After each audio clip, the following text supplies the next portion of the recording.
Hans and Scotty, 97.5, the KSL Sports Zone, joining us for his weekly conversation. He's the general manager of the Utah Hockey Club. Bill Armstrong, kind enough to join us. Bill, how are you? Hey, Bill.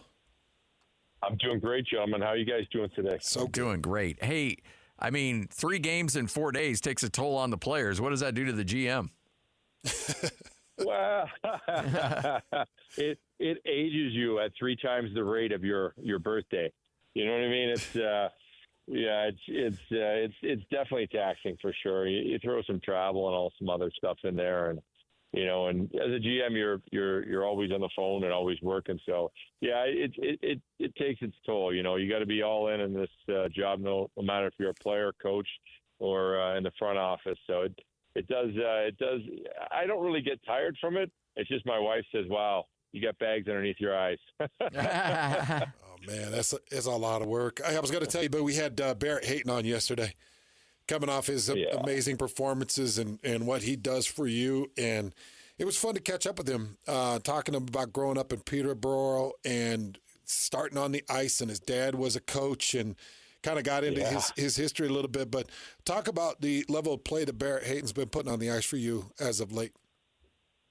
Well, he's been unreal lately in the stretch here. Just he's found his scoring. He's found a little bit of his game. And the other thing too, I think when you're, you can kind of do a little bit of everything. You can play your power play, kill penalties, take big face-offs. But confidence is a big factor. And he's gone through stretches in his career where the puck hasn't gone in the net for him, and he's done all the right things. And it's interesting to see him when the puck goes in the net for him. And you can just feel that confidence ooze out of him. I just watched him practice today. He's our best guy on the ice, and you can just feel, and that's good for him, because one thing about Hayes is he puts in the work. Anytime you go to him and say, "I'd like you to improve this," he comes back, the next summer, and he's way better. And you love the improvement factor in his game, and he's always working and trying to get better. So he certainly deserves a lot of the credit. From a general manager standpoint, as you creep a little closer to trade deadline, are there things that hit the wire? And let's say you're watching TV, and all of a sudden you see the little thing say, "Oh, this has been traded," or the Avalanche and the Hurricane have completed this trade. Are there things that take you by surprise, or for the most part, do you hear about things brewing before they hit? Well, usually 99% of the time you hear them brewing. People have mentioned before in conversation, because you're always in touch with the other GMs in the league, and, you keep that open. Sometimes there's teams in your division, in your conference, they won't trade you players. So sometimes there are that one that you don't hear about, but for the most of the time you do hear about everything that goes on. Obviously that was a huge trade between Colorado and Carolina that kind of shocked everybody. Because you heard rumblings that, hey, this player's going to get moved, but you didn't really think it was going to come true. And and then all of a sudden Rantanen's on the move, and it's certainly, hopefully that trade goes down and helps both teams at the end of the day. But it was a major trade. So, Bill, I was just starting to get to know a little bit about Sean Durzi on the ice mid-October. Things were rocking and rolling, and I was like, okay, that's a bruiser. Dude's going to do whatever he can for his team. Absolutely loved him. And then you lost him for a long time. Yeah. How close are we getting on Sean Durzi? And if we're getting close, what do we expect when he does get back on the ice? Well, he's just taking the next step to join the team back on the practice and practice with his buddies. No contact, and he's just week to week at this point. We'll see where he goes, after each week of taking the next step. But we miss him. He's our heart and soul. I mean, that guy blocks shots with his face. I mean, he's all in all the time for his teammates. Everything he does, it's just he's a massive part. He hurt. When we lost him, we lost a bit of our heart and a bit of our pulse. And we cannot wait to get him back on the ice. Just having John Marino get on the ice, and Sergeyev's got a chance to come back here. And, it's just those guys are huge pieces for us, and when we're in the day-to-day hockey ops world, we don't make excuses about losing Durzi and Marino and Gunther and Sergeyev. We don't do that. But when you look back on the season, it has taken its toll, because we haven't had all of our pieces that are core. So hopefully at some point this season we get all our pieces in and we can see how we really look. This game is so physical, and guys, I mean, just if you haven't been to a game and you watch it on TV, you can tell it's physical. But then when you're there in person, you're like, oh my gosh, that physicality gets ramped up to an 11.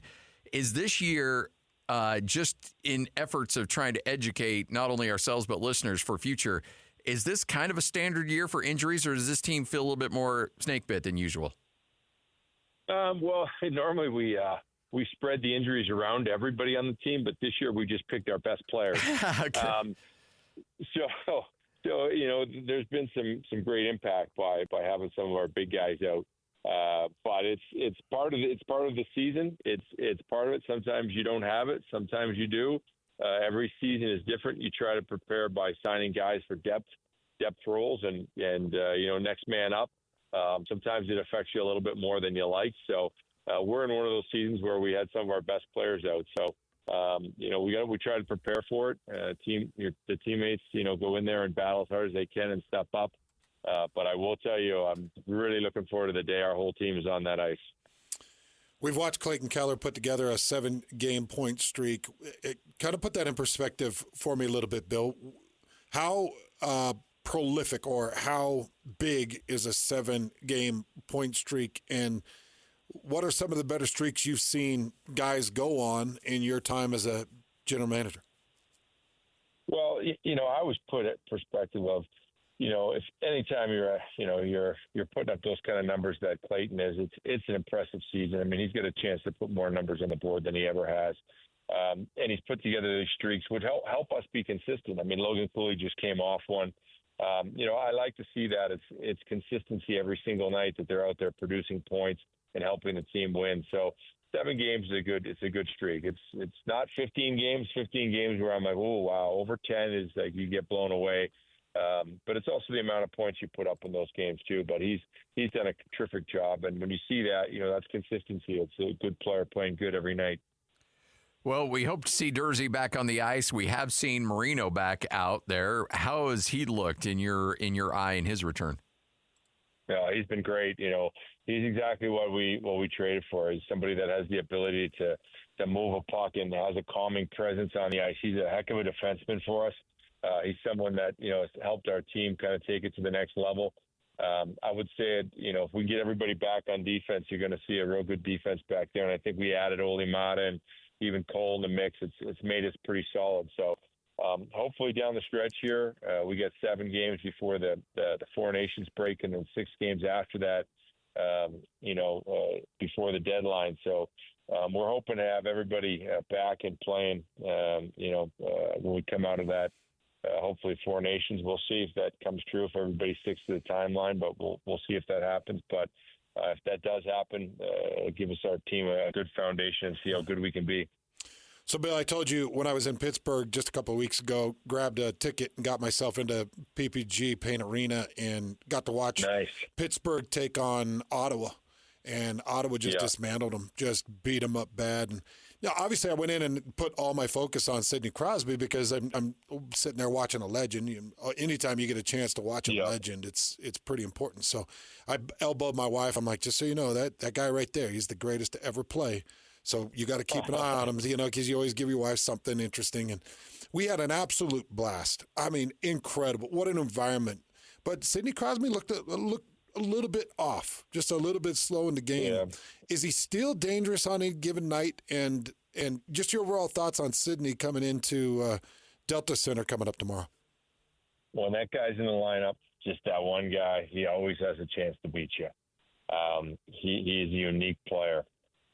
Somebody that gives total effort and, is usually at his best every single night, and is one of the top players still in the game at his age. He's pretty an incredible player. He works extremely hard at it. He's kind of like the LeBron James, where they put a lot of time into their bodies. They put a lot of time into staying at that level. And even as they get older, they get better. And he's one of those guys. He's just if I was a fan, I'd want to get down there and watch him again. He's got a few good years left, and he certainly is still at his prime and can have a huge impact on a game.